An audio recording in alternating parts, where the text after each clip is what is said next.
How to fix Stumble Guides login problem. Hey everyone, welcome to the channel.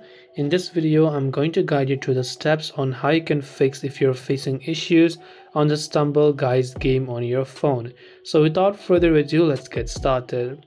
So after you launch the Stumble Guides game and you're not currently logged in or you're facing any sort of login issues, first you want to click on the gear icon located from the top right hand side, which you can see the settings gear icon. Just select that, and here there are many ways to log in. The first is you can save your progress using a Scopely account. So if you do have Scopely account, you can click the connect button right here, or if you have Google, you can simply select Google option here and click on the connect button like this, and once done it will ask you for the confirmation of your Google account.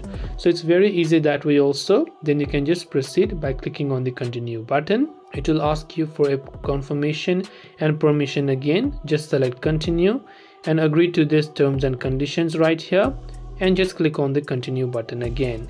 And as and when you've done that, you'll be successfully logged in and your login problem will be successfully solved as well.